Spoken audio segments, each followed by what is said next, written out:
Волшебница. Жила когда-то вдова, у которой были две дочери.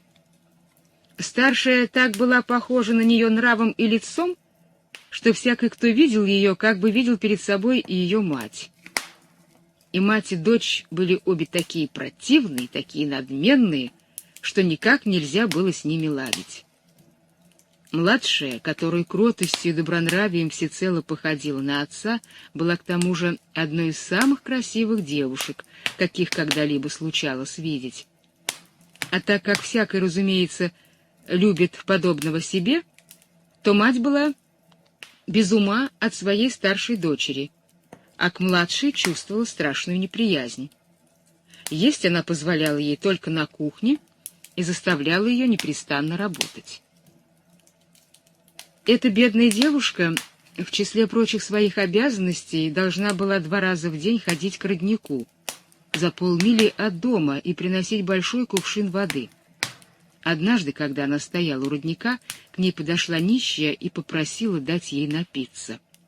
«Вот, бабушка, пожалуйста», — сказала ей красавица-девушка, и, сразу же сполоснув кувшин и зачерпнув самой свежей воды, протянула ей, все время поддерживая его, чтобы нищей удобнее было пить. Женщина напилась и сказала: «Вы такая красивая, такая добрая и учтивая, что я не могу не наделить вас волшебным даром». Ибо то была волшебница, принявшая образ бедной крестьянки, чтобы испытать добронравие девушки. «Этот дар, — продолжала волшебница, — будет состоять в том, что при каждом слове, которое вам случится сказать, из ваших уст будет падать либо цветок, либо драгоценный камень». Когда красавица пришла домой, мать выбранила ее за то, что она так долго не возвращалась. «Простите, матушка, что я так замешкалась», — отвечала бедняжка. А когда она произнесла эти слова, из уст ее упали 2 розы, 2 жемчужины и 2 больших алмаза. «Что это?» — сказала удивленная мать. «Изо рта у ней как будто сыплются жемчужины и бриллианты. Как же это так, дочь моя?» Она в первый раз сказала ей: «Дочь моя». Бедная девушка простодушно рассказала ей все, что с ней случилось, не преминув насыпать несчетное множество алмазов. «Право, — сказала мать, — надо мне будет послать туда и другую дочку. Вот, Фаншон, смотрите-ка, что у вашей сестры падает изо рта, когда она говорит. Разве неприятно было бы и вам иметь такой дар? Вам стоит лишь пойти к колодцу за водой, а когда нищая попросит у вас напиться, со всей учтивостью напоить ее».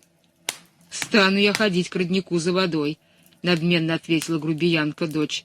«Я хочу, чтобы вы пошли туда и тотчас же», — ответила мать. Дочь пошла, продолжая ворчать. Она взяла с собой самый красивый серебряный сосуд, какой был в доме.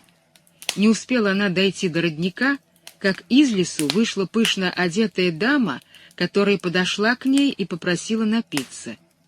Это была та же самая волшебница, что явилась ее сестре, но на этот раз она оделась как принцесса, чтобы испытать, до каких пределов простирается злонравие этой особы. «Уж не для того ли я пришла сюда, — сказала заносчивая невоспитанная девица, — чтобы подавать вам воду, и серебряный кувшин несла, чтобы напоить вашу милость? Ну что ж, пейте, если хотите». «Вы весьма неучтивы», — возразила волшебница, нисколько не разгневанная. «Если уж вы столь нелюбезны, я наделю вас таким даром, что при каждом слове, которое вы скажете, изо рта у вас будет падать либо жаба, либо змея». Мать, как только увидела ее, крикнула: «Так что же, дочка?» «Так вот что, матушка», — ответила грубиянка-дочь, и изо рта у нее выскочили 2 гадюки и 2 жабы. «О, Боже!» — воскликнула мать. «Что это? Во всем виновата ее сестра. Она мне за это заплатит». И она тотчас же бросилась к той, чтобы ее прибить. Бедняжка убежала и спряталась в ближнем лесу. Сын короля, возвращавшийся с охоты, повстречался с ней и, увидев, какая она красивая, спросил, что она тут делает совсем одна, и отчего это она плачет. «Ах, сударь, мать выгнала меня из дому. Сын короля, увидев, что изо рта у нее упало 5 или 6 жемчужин и столько же бриллиантов, попросил ее объяснить, в чем тут дело. Она рассказала ему свою историю. Сын короля влюбился в нее и, рассудив, что подобный дар стоит большего, чем любое приданое, увез ее во дворец своего отца и женился там на ней.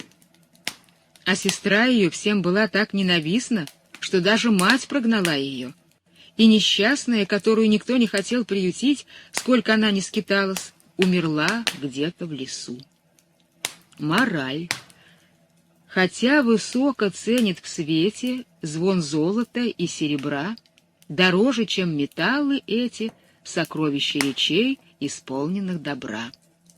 Иная мораль. Учтивым хлопотливо быть, но, угождая добрым людям, мы получать тогда награды будем, когда про самый труд успеем позабыть.